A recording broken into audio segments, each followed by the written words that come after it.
Bom dia a todos os presentes. Agora nós vamos expor aqui no encontro especial de numismática, dia 15 de junho de 2022, isso, em que foi publicado esse artigo, né? Agora nós já estamos no ano de 23, tá bom? Isso. Então, nós vamos discorrer sobre as raras e pouco conhecidas moedas de cobre do Brasil. Aqui, então, eu vou abordar as moedas assim que realmente são desconhecidas, né? Porque ele fazia, mas durante a palestra o senhor não tocou no assunto das moedas da Vila da Cachoeira, certo? Dos carimbos do Império. Mas isso daí qualquer pessoa que entra na numismática e se olhar para o cobre, ele logo vai descobrir que a Vila da Cachoeira são moedas raras e caras, e os carimbos do Império também. Então, eu quero falar das desconhecidas ou pouco conhecidas. Então, esse foi o nosso tema. Publicamos, isso está publicado em toda a sua extensão de explicações que existe no nosso boletim número 80 da Sociedade Numismática Paranaense, que foi publicado em janeiro de 2020. Isso. E nós fomos premiados com o prêmio literário Florestal dos Santos Trigueiros, o melhor artigo em publicação nível nacional de 2020. A próxima, por favor. Então, inicialmente, nós vamos para esclarecer, vamos dizer assim, a origem das moedas de cobre, principalmente no Brasil, e correlatas, né, emitidas por Portugal. Isso. E nós temos que começar com um pouco da história, mais ou menos um pouquinho antes até do descobrimento do Brasil. Então é o seguinte: tudo começou aqui na Europa, em Portugal, né, que fica aqui na Península Ibérica, esse cantinho vermelho aqui. Anteriormente, quando as coisas eram bem primitivas, inclusive a navegação, o que acontecia? Eles tinham barcos normais ali, pesqueiros, que eles se limitavam à costa aqui do Mar Atlântico de Portugal, não se afastavam mais que uma distância que pudesse ver a terra para poder voltar para o lado certo, né? Certo? Porque às vezes pegavam ventos, tempestade, o barco virava, se você tivesse perdido, você não sabia se ia para o leste ou oeste. Se bem que se guiavam também pela posição do sol, mas num dia de chuva não tinha sol, né? Certo? Quando eles chegaram e conseguiram atravessar essa região e chegou em Ceuta, aqui na África, já foi um sucesso, quer dizer, mudaram só do continente europeu para o continente, já foi aquele sucesso. Então se entusiasmaram com as viagens. Aí, em 1434, instituíram pelo príncipe Dom Henrique, ou navegador. Ele tem esse nome porque ele incentivou a navegação, mas ele nunca saiu numa missão de navegação longa, né? E ele fundou a escola de Sagres, aqui no sul de Portugal, em Algarves, certo? Em 1434, certo? Então ele foi um grande entusiasta. Ele era filho de Dom João I, e o Dom João I deu todos os recursos para que o filho organizasse essa escola. Então ele contratou cartógrafos, astrólogos, sabe, cosmólogos, e também escritores, os caras que faziam mapa, os que construíam um navio, fez toda uma equipe enorme, certo? E começou a incentivar a navegação. Então eles criaram barcos mais potentes, vamos assim, aperfeiçoar a bússola, o astrolábio, sabe, tudo que tinha direito à navegação. E conseguiram aí, navegando, chegar aqui no mais para baixo aqui da África, né? Certo? Aqui tem o Cabo Bojador, que ninguém conseguia passar do Cabo Bojador. Muita tempestade. Aqui é o seguinte, aqui como tem o deserto do Saara, ele termina aqui no litoral, o deserto, sabe? Nessa parte aqui ocidental. E é uma área assim de muita ventania, uma área muito revolta. Então eles não tinham o barco adequado para conseguir passar isso aí. Era o caminho de que não tinha volta, né? Quando eles entravam muito para baixo, aqui era muito baixo. E passando isso daí, ainda tinha as calmarias aqui, que a gente estuda até na escola. Bom, aí eles conseguiram todo esse sucesso e começaram a navegar, aí cada vez mais longe, conseguiram, um navegador chamado de sobrenome Yanis, eles conseguiram passar isso aqui, e aí foi um sucesso, né? Foram cada vez mais contornando o continente africano. Aqui é a Guiné, tinha o famoso Golfo da Guiné, depois tem as ilhas de Porto Príncipe, né? Isso, e de Ilha de São Tomé, também é um lugar que tem moedas do Brasil, quer dizer, que pelo comércio elas vieram aqui, para cá, foram fabricadas algumas aqui no Brasil, por isso que entra toda essa história, né? Aí foram contornando até que passaram aí o Cabo das Tormentas, depois Boa Esperança, e foram aqui até Moçambique. Olha quanto que foi a conquista portuguesa, né? Aqui contornaram, tinham colônias na Arábia, depois na Índia, depois, olha, chegaram até Macau, na China, né? E fora essas ilhas aqui. Bom, então começou aquela divergência, porque Espanha também tinha um cabedal muito grande de exploração e de navegação, certo? Então, quem resolvia, na época não tinha a ONU, quem resolvia era o Papa, né? Então, Portugal, Espanha, países católicos falaram, bom, então o Papa vai ser nosso intermediário. O que eles fizeram então? O Papa então ele falou assim, então vamos fazer assim, os portugueses estão navegando para baixo, então vamos fazer essa linha, chama-se linha de Alcaçaba, que era a cidade onde se reuniram lá e deram esse nome. Então, as descobertas daqui dessa linha para baixo, certo? Isso, seriam consideradas explorações e possessões portuguesas. Daqui para cima, certo? Seria o que os espanhóis descobrissem, seria para eles, certo?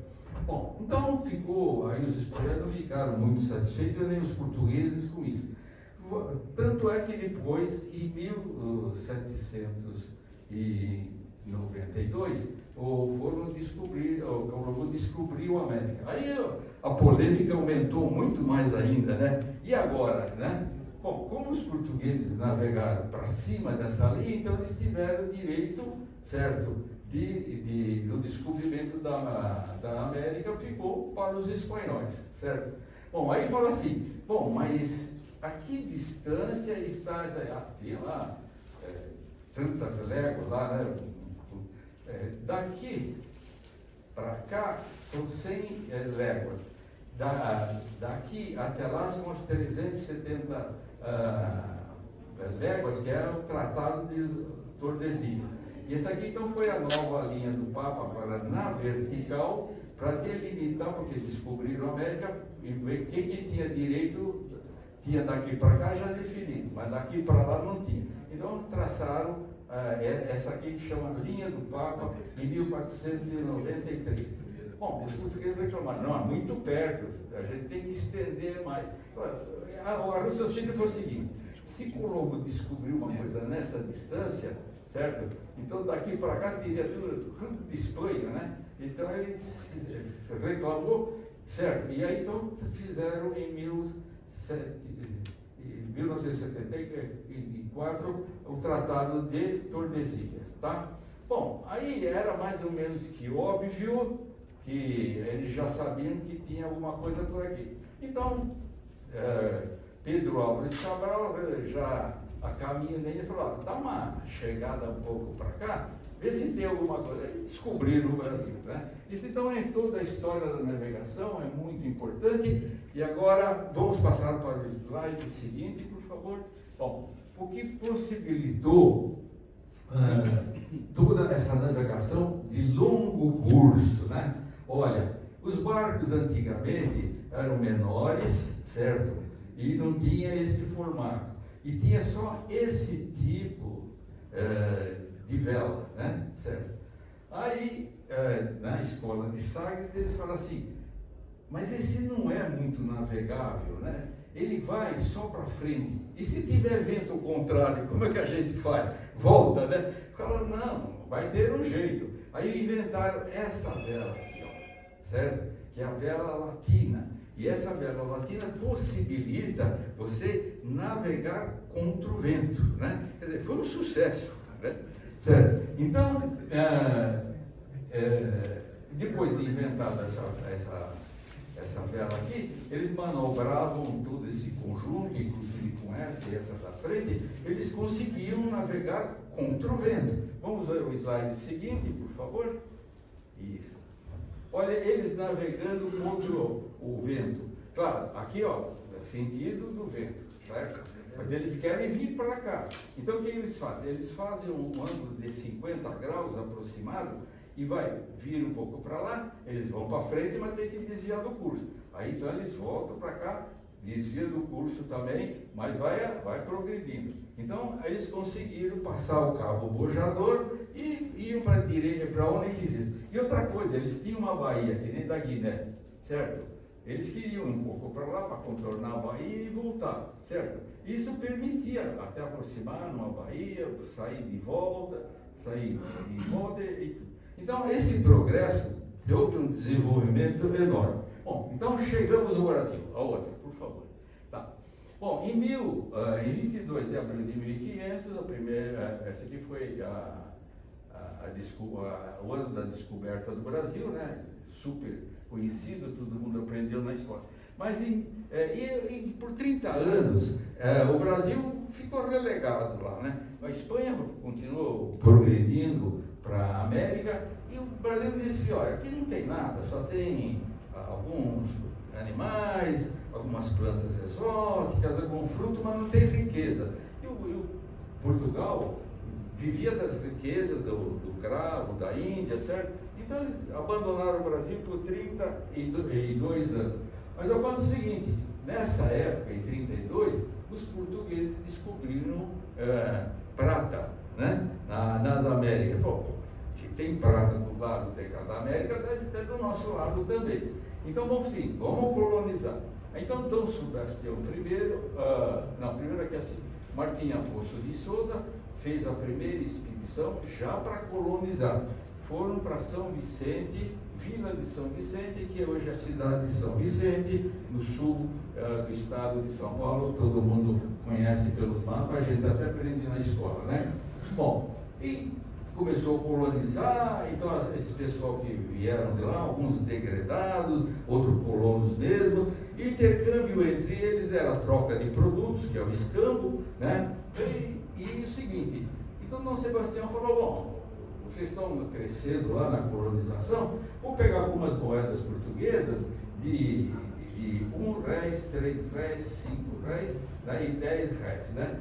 Essas moedas, elas vieram para cá, mas eram feitas, claro, evidentemente, em Portugal. E eles começaram a negociar, e alguns que exigiam pagamentos, algum produto que não pudesse ser trocado, essas moedas. Alguns incluem na coleção, certo?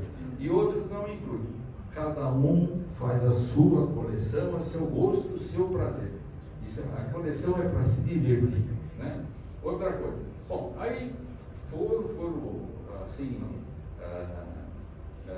o Brasil foi progredindo, meio lambeiro, né? Certo? Até que Dom Sebastião acabou morrendo lá no norte da África, lá, e a sucessão ficou meio complicado, porque a família de Portugal e da Espanha tinha muito parentesco, aí então coube o reino os Filipes aqui, então 3 Filipes, né?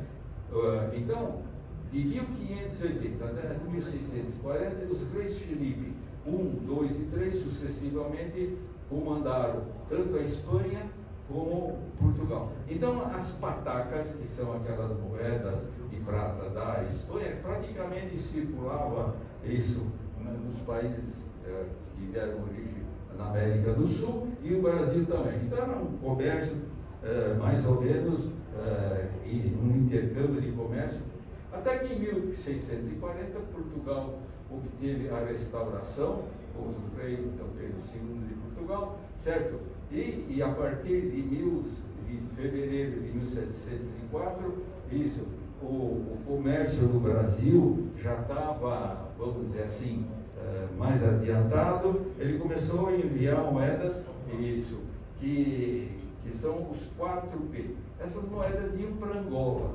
Então ele falou, bom, está indo para Angola, pega uma parte e manda para o Brasil, que são tudo colônias portuguesas, e essas moedas começaram a vir para cá. E elas atualmente são raras, né? Certo? Então o que aconteceu? Essas moedas vindo para cá, elas vieram para Angola. De 1693 a 1616, elas são mais abundantes, eram mais abundantes em Angola. E no Brasil, as mais abundantes eram em 1697 até 1699. Então, encontrar uma dessas aqui para a nossa coleção é muito mais difícil do que encontrar dessas daqui. Claro, essas daqui são muito mais caras. Olha aqui, peças únicas, né? Isso. O X, essa aqui é raríssima, né? Existe só uma conhecida, e aqui também só uma conhecida, né? E são exemplares e únicos conhecidos. Essas moedas aqui, tem um colecionador brasileiro que as tem, mas ele mora agora em Lisboa, em Portugal, está lá com ele, né?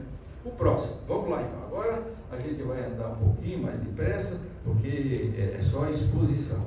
Todos esse assunto, certo? Aqui nos slides, eles estão, assim, resumidamente, para lembrar para a palestra, bem resumido. Mas nós vamos distribuir uns folhetos que tem o artigo ipsis literis aí, em toda extensão, que foi publicado e o que ganhou o prêmio, né? Isso. Então, não há necessidade de fazer anotações, porque está tudo lá por extenso, tá bom? Isso.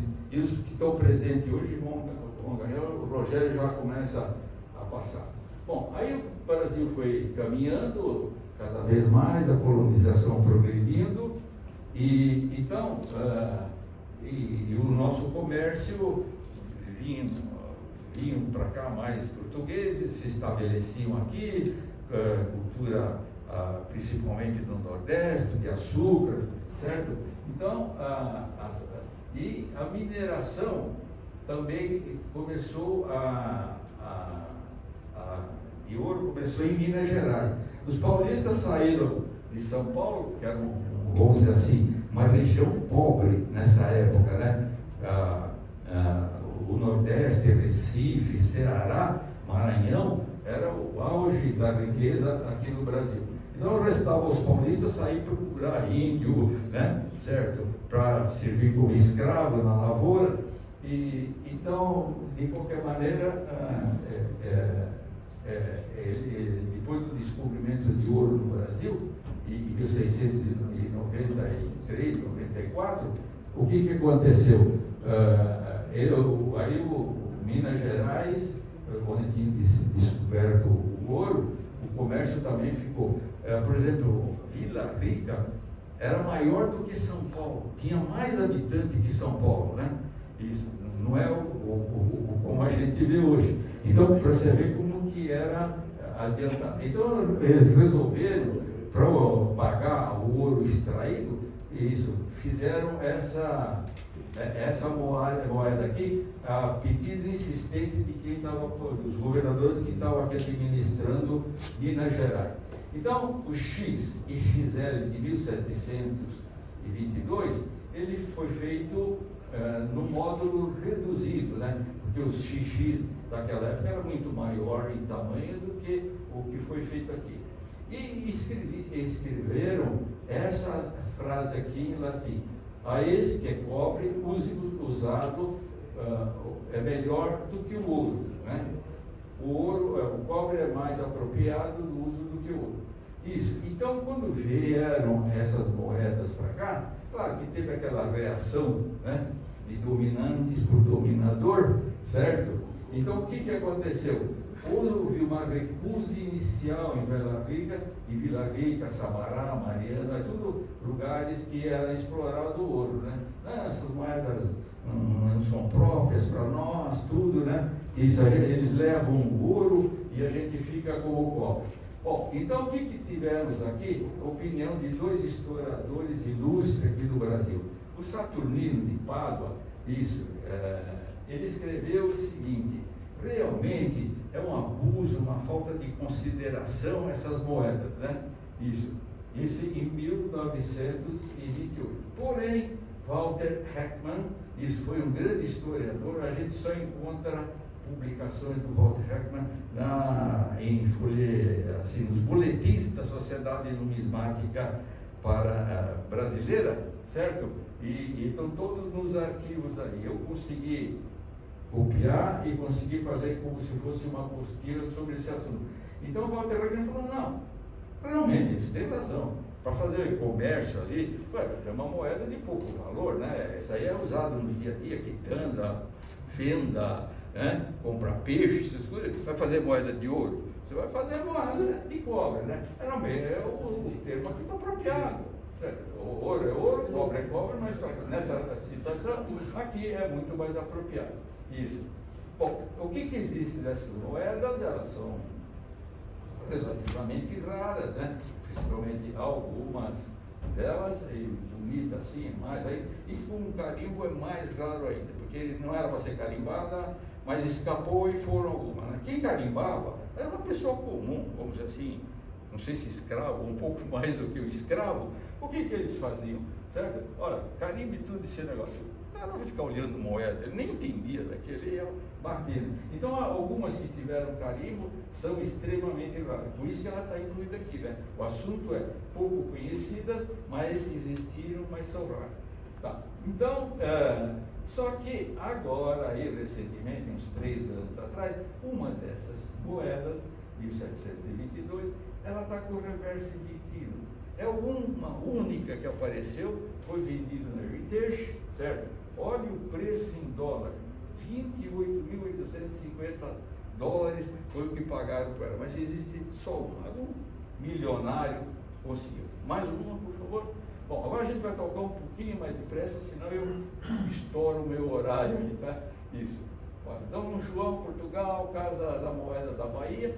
Bom, então o Brasil começou a progredir, aí começou a ter muito ouro. Falou assim: bom, então se mandar ouro para cá, já vão fazer uma casa da moeda lá na Bahia, e vocês vão fazendo lá as moedas de ouro e vão mandando para cá. Mas precisava de moeda de divisórias, né, para os comércios, né? Isso. Então eles começaram a fazer o início do cunho de ouro e recunhava aquela prata pataca que estava aqui no Brasil, quando o Brasil e Espanha eram um só rei, né? Tá. Então, essas na Bahia, então ela isso. E aqui tem uns cobres dessa data aqui que você tem também, são muito raros, então a gente realça aqui. Nos livros, nos catálogos estão assinalados isso também, sabe? Então não precisa nem tomar nota que está tudo lá.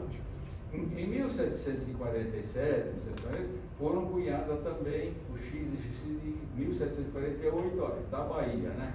Olha, necessidade de ter meio circulante para as compras menores. Então tem XX, um carimbo, aqui, essa daqui é extremamente rara, né? Como vocês, olha, 8 conhecidas, né?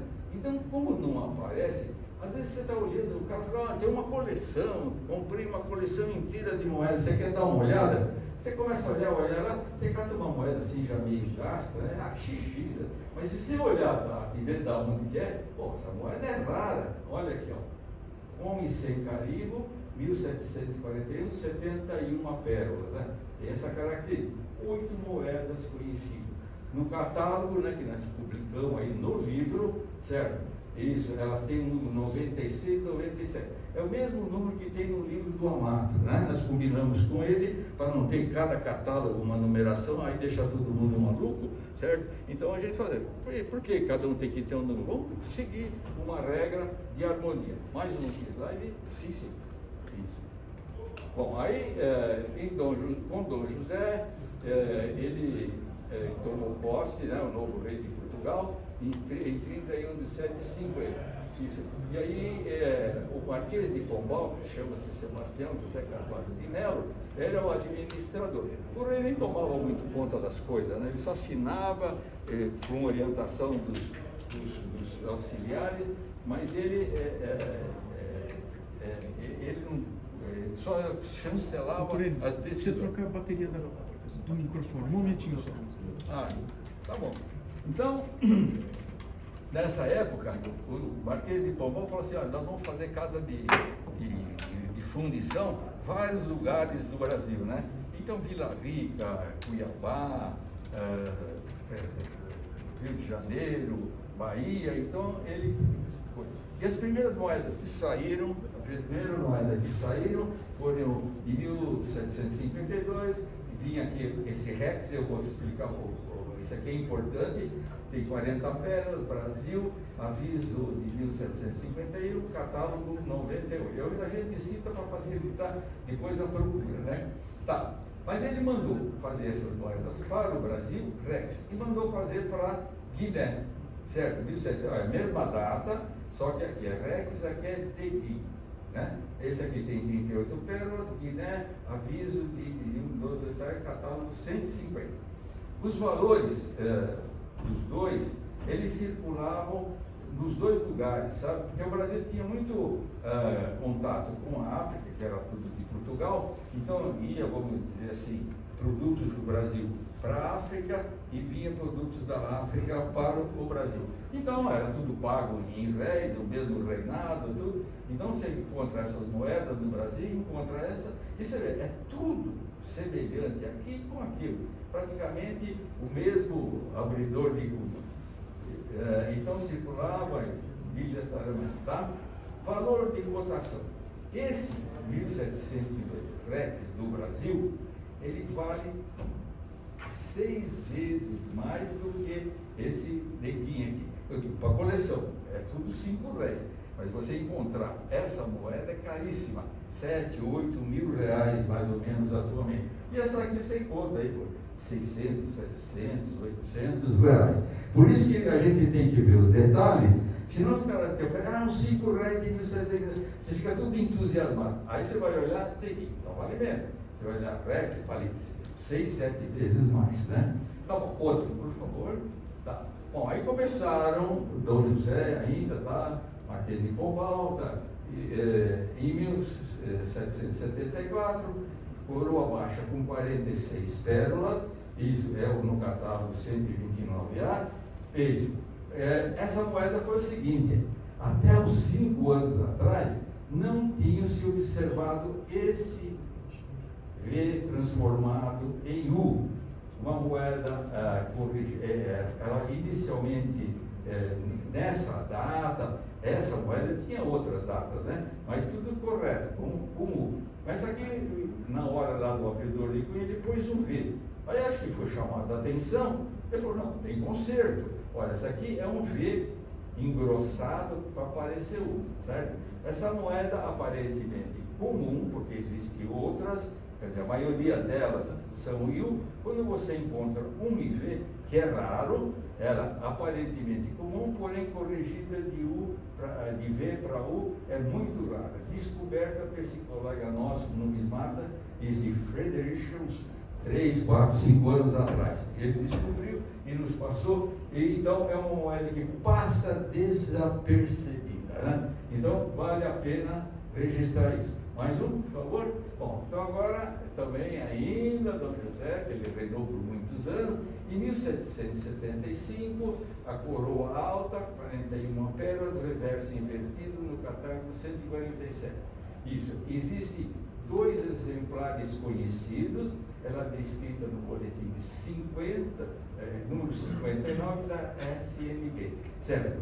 Muito rara, e o valor, olha, em dólar, seria agora mais ou menos 6 mil, mas dá mais, viu? Está uns 8 mil, porque essas moedas aí invertida muito raro. Também não passa desapercebido, porque tem centenas dessas daqui no reverso moeda normal. Mas quando você tem que olhar todas elas para você descobrir, certo?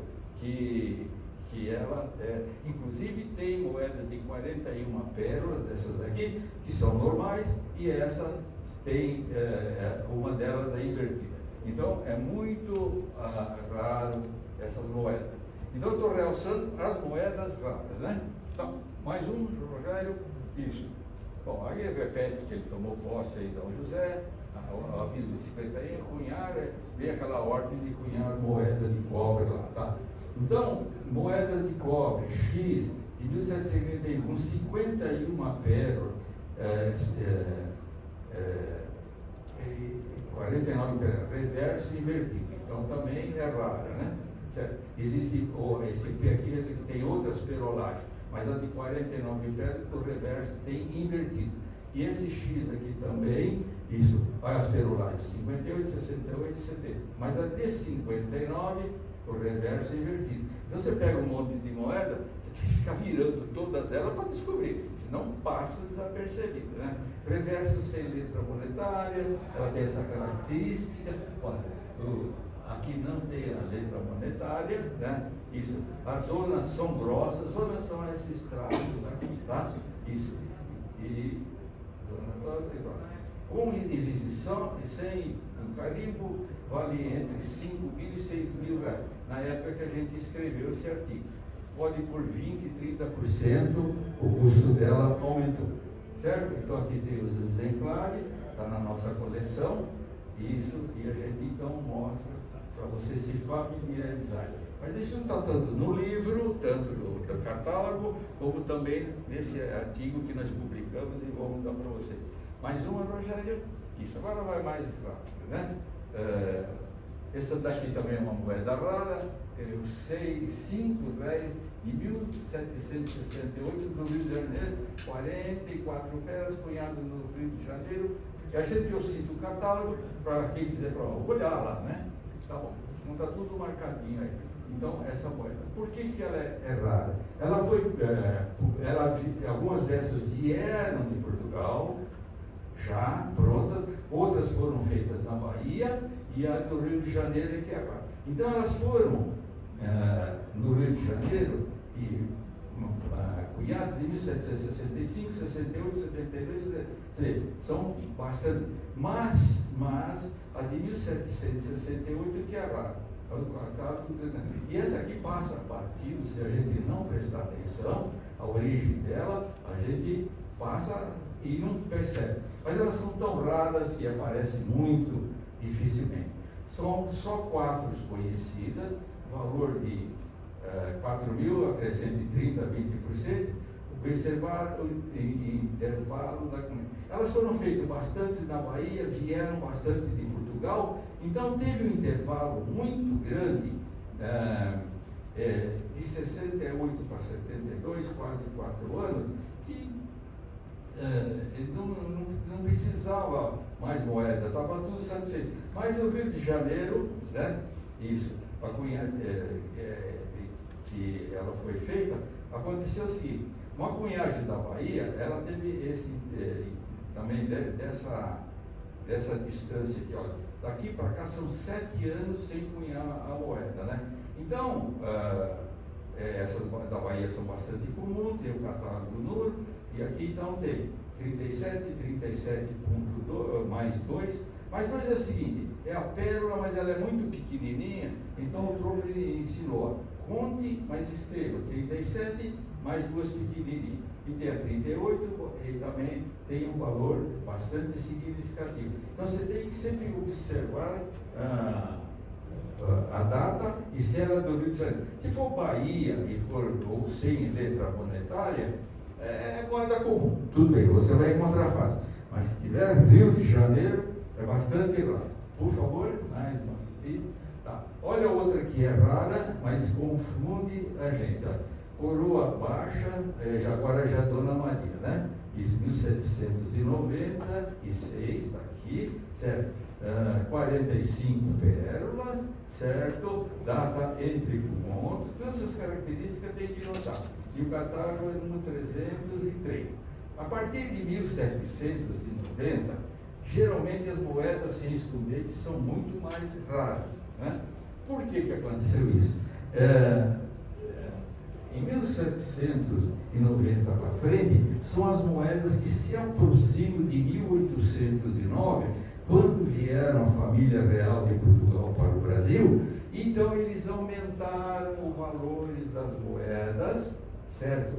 Carimbando com o escudete. Por exemplo, era 10, carimbado com o escudete virava 20, certo? Então, tudo que era moeda que tinha em circulação, recolhiam e carimbavam e punham no comércio de novo. Bom, mas acontece o seguinte, que essas moedas eram colocadas inicialmente no comércio, nos grandes centros, Rio de Janeiro, Bahia, essas coisas, elas ficavam circulando ali. Algumas iam para os interiores do Brasil, né? Para qualquer outro local. Muitas moedas eu encontrei também no Rio Grande do Sul, como iam longe, né? Então essas que estavam na capital, perto do Rio de Janeiro, eram fáceis de recolher e carimbar. E algumas que estavam lá no interior, o cara tinha 10 moedas dessas, ele ia viajar para a capital para carimbar, né? Ele deixava lá. E essas ficaram meio perdidas, aí nunca foram carimbadas. Agora, elas são raras. E essas daqui são comuns. Então, conforme a data, moeda de 1796, um lugar comum, eu sou recente, 1790, mas você vê que a gente tem que prestar atenção no carimbo e se tem sem carimbo. Então aqui, moedas do mesmo valor, porém anteriores estariam circulando pelo interior das províncias. E as datas mais recentes, ainda concentradas na capital, eram mais fáceis de recolher e carimbar com o escudete de lei de 1809. Tá bom? Então, valores. Você acha uma moeda dessa? Eu não tive a fotografia naquela época, tive que deixar assim.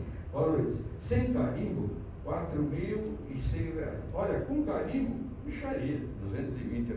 Existe à vontade. Por isso que eu chamo isso. Tá bom? Seguinte, isso. Mas já estou mais da metade. Dona Maria I, moedas de XC de 1790, 1796 foi o período, sem carimbo de escudete também são as raras. Daí para frente, que nem eu falei, acontece muito isso. Ó. Existe coroa baixa, existe coroa média, isso, sem escudete, olha os preços, conforme o estado, e olha com escudete, infinitamente mais baratas, né? Certo. Esse negócio de coroa média já é citado por outros atores, né? Bem anteriores a nós, né? O Lerner, o Curtis Proper, mas elas não estavam sistematicamente classificadas.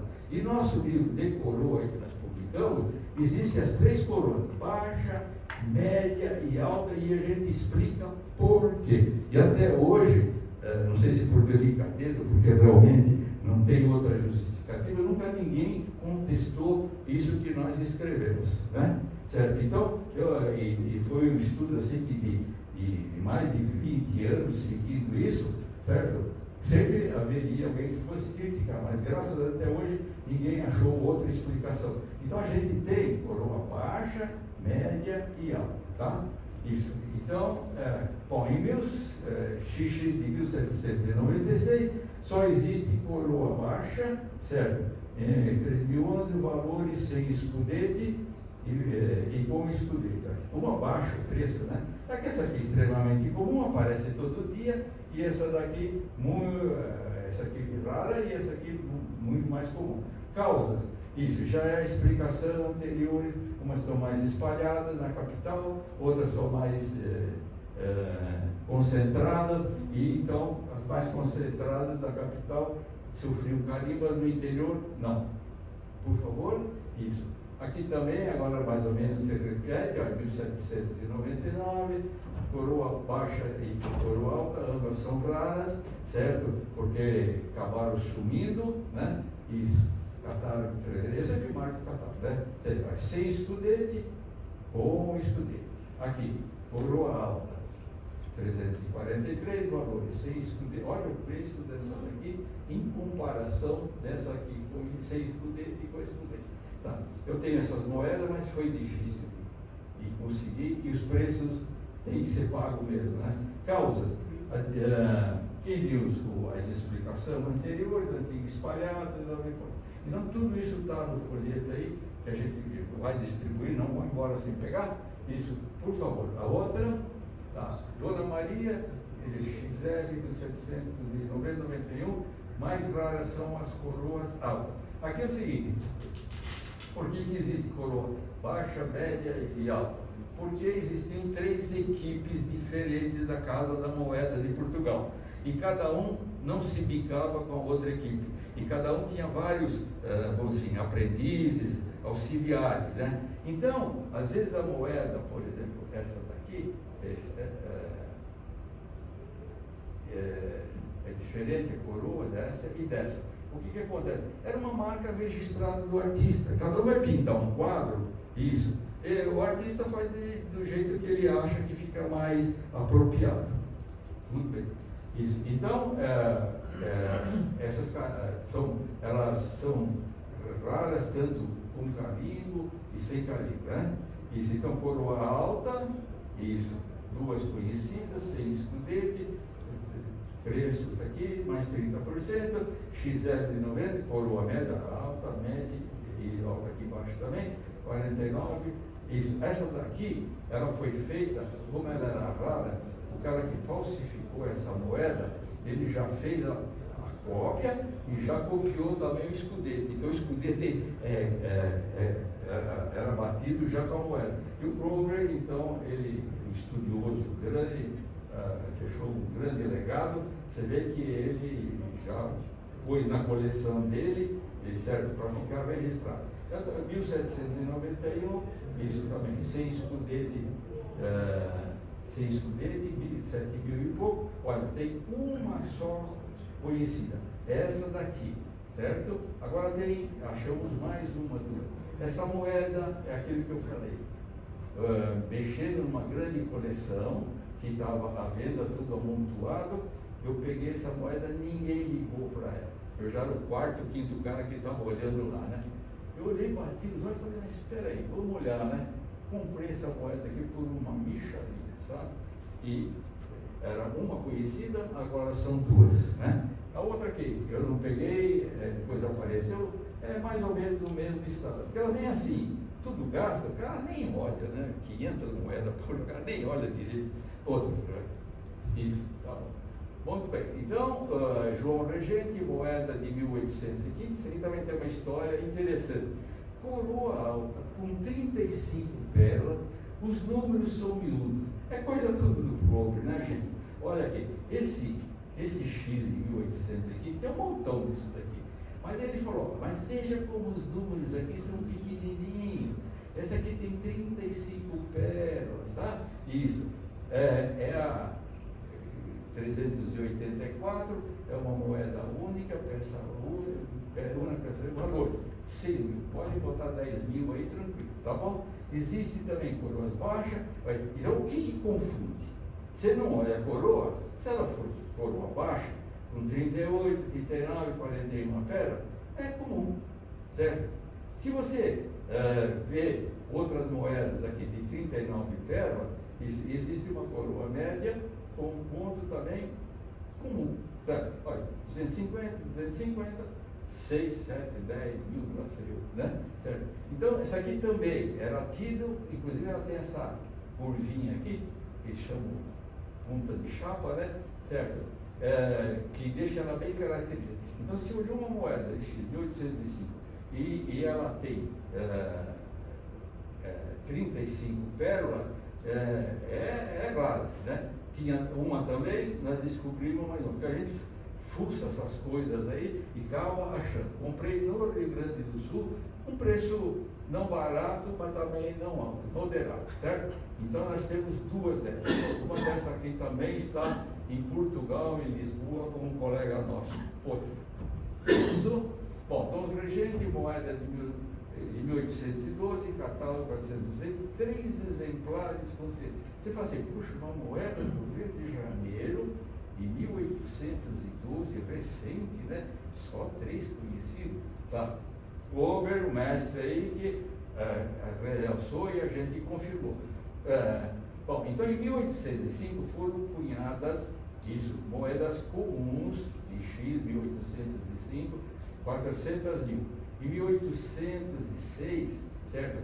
1.136 de pequeno. Mas depois, em 1806, olha a diferença. Daqui até aqui, 8 anos, só foram feitas 66 mil. E depois, do ano seguinte, 300 mil. Por quê? Porque também elas... bom, peraí, eu vou primeiro aqui. 1803, 3 exemplares conhecidos, uma é emendada de 1806. Bom, então, aqui já é o XX, né? O que aconteceu? Nesse intervalo tão grande, de 806, começou a faltar moeda no Rio de Janeiro. E eles tinham um cunho antigo, certo? De 1806, lá, parado. O que eles fizeram? Mudaram esse aqui para 12. Então, aparece aqui. O 12 é emendado no 6. Só tem um errinho ali, está XX, mas é X. Tem um errinho de digitação. Diz XX, mas é X. X. Isso. Só um errinho de digitação. Então, ótimo. Então, elas são raras por causa disso. Muito raro e é difícil de encontrar, né? Ponto. Estamos quase no fim, tá? 1831 da Bahia, 80 reais, florões, oblíquo, isso aqui é bom de explicar. Casa da Bahia, a Casa da Bahia que nós mostramos lá no começo, em 1694 que ela foi fundada para bater ouro e a prata antiga e também as moedas de cobre lá. Certo? Mas ela, teoricamente, ela cessou o trabalho dela em 29 de 11 de 30. E depois ela acabou, mas não ficou assim, paralisada, mas só foi extinta, assim, oficialmente em 1834. Em 1828, certo? Aprontou-se 20 pares de cunho de 80 e 40 reais com a letra B, feitos já no Rio de Janeiro, você vê que ela estava meio paradona, né? Certo? E remetidos para a Casa da Moeda da Bahia. Isso, Eugênio Caffarelli, tem o livro dele, né? Que era da nossa Sociedade Numismática Brasileira, isso. E elas são bastante, claro, as moedas da Bahia são muito semelhantes às do Rio de Janeiro. Então tem moeda que fala, mas que parece que é Bahia, parece que é Rio, é por causa disso daqui. Então, o que aconteceu aí? Elas foram sendo produzidas, olha, em 1828, que mandaram lá os cunhos, 2 milhões, e eles tinham os cunhos ainda, emendaram e já fizeram 3 milhões, certo? Em 30, isso, foram algumas pouquinhas, né? Ele falou, puxa vida, mas 31, a casa já tinha sido extinta, 30, né? Mas como é que tem moeda de 31? É o seguinte, Dom Pedro I, ele abdicou em favor do Dom Pedro II. E o menino ficou aqui com a regência, e ele foi para Portugal. Aí foi um descalabro na administração, né? Certo? Então o que aconteceu? Ficou tudo meio paralisado, né? Como se fosse uma época de revolução e não se imprimia nada. Mas a administração pública, soldados, funcionários públicos, precisavam de pagamento, né? Isso. E o que aconteceu? Isso. Então, excepcionalmente, certo? Eles autorizaram a fazer umas moedas na Bahia de 31. Mas era o seguinte, como que eu vou saber, certo? Porque essas moedas, é 1831B, certo? Os florões são oblíquos, certo? E 27 tulipas, porque tem Rio de Janeiro com 1831, certo? Florões oblíquos, mas não tem com 27 tulipas, entende? Então, e às vezes elas vêm meio apagadas, você não sabe se é B ou se é R. Então, olhou o oblíquo, contou 27 tulipas, é a Bahia. Mesmo que tiver apagadinha aqui embaixo, pode comprar que é Bahia, certo? A marca registrada. Tá bom, agora mais última, se tiver, isso. Moedas de Goiás, florões verticais, as características, por que elas são falsas, certo? Eles acharam que na fundição foi criada em 51, permitido moeda em 1823, eles fizeram essa, olha como ela está gasta, e não tem outra, sabe? Por quê? Eles acharam que é falsa porque a máquina, o balancinho ainda não tinha chegado naquela cidade. Ah, saber.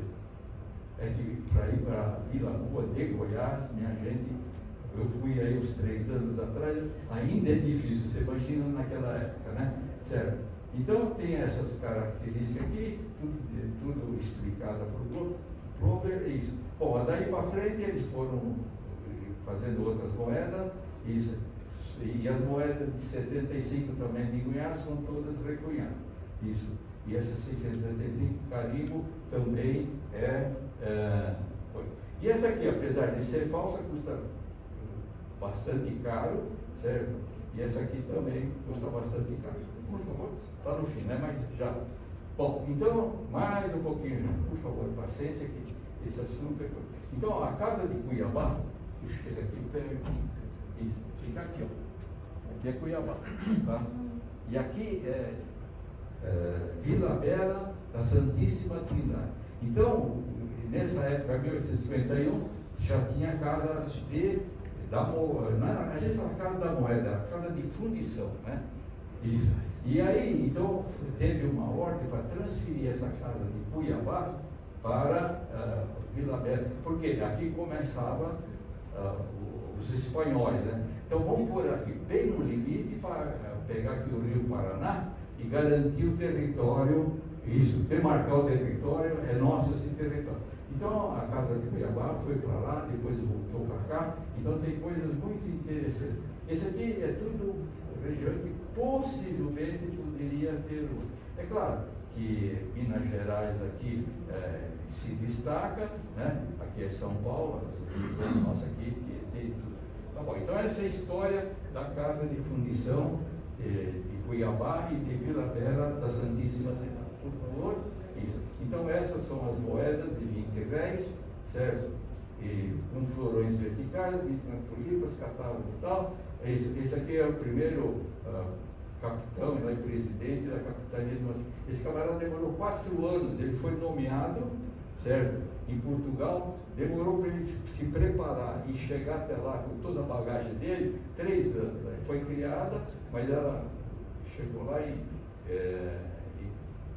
depois ele chegando lá, mudou para Vila Bela, distrito do Mato Grosso, fronteira com os espanhóis, oficina monetária, de 1800, depois ela passou de fundição para oficina monetária, certo? Para carimbar aquelas moedas de patacas, certo? E depois, também, em 1809, ela também foi autorizada, então, já passou a oficina, certo? E depois ela passou para a Casa de Moeda de Cuiabá, que nós temos, que foi feita a moeda. Mais uma, rapidamente, por favor. Isso. Essa aqui, eu acho que é a última, viu? 80 réis de 1827 de Cuiabá. Florões verticais, 24 tulipas, sem carimbo, com carimbo, casa moeda de Cuiabá, cunhadas, isso, várias, certo? Todas apresentam variantes, detalhes com florões e tulipas. A mais rara é a 80 de 27, é difícil de encontrar, eu ainda não tenho nenhuma, sem carimbos, custa uns 3.000, com carimbo um pouquinho mais barato, mas é, acho que terminou. Isso. Só mais uma aqui então. Isso. Casa da Moeda, isso. 20 réis de 1832, poxa, já tinha tudo sido fechado. Essa aqui com 23 tulipas. Esse aqui é o seguinte, faltou troco no Rio de Janeiro, então eles fizeram também fora do prazo, aquilo que eu falei, pagar soldados, funcionários, vão fazer mais uma moeda. Cunhada, 14 mil, quantia pequena, valor muito baixo. Que nem as moedas de 1 centavo, agora está sumindo tudo. Quem tiver, guarde, que daqui a alguns anos vão ser moedas raras. 32, sem carimbo, isso mais ou menos, e essa aqui com carimbo. Também é muito rara, as duas, a gente, graças a Deus, em todos esses 20 anos, a gente conseguiu fazer. Gente, eu acho que terminou. Não. Hoje mesmo não acaba. Nem eu estou esperando aqui. Pô, 80 reais também é a mesma coisa. No São Paulo, né? Puxa vida, mas como que vai ter uma 32 São Paulo se todas as casas estavam já fechadas, né? Catálogo, 1756, é isso, reais, catálogo, então. PUC-PRO considera falsa por não se encontrar documentação e previsão 175 interrompe a atividade. Bom, se estava interrompida a casa, como é que os caras vão fazer uma de 32? Aquela mesma história, pagar funcionário e soldado. Só que o BI, né, aí cita aviso de 3 de janeiro de 1808, autoriza em São Paulo a cunhagem de moeda necessária às despesas da procura. Pagar funcionário e despesa. Acho que terminou. Agora terminou. Terminou. Gente, muito obrigado pela paciência. É novo, mas é gostoso.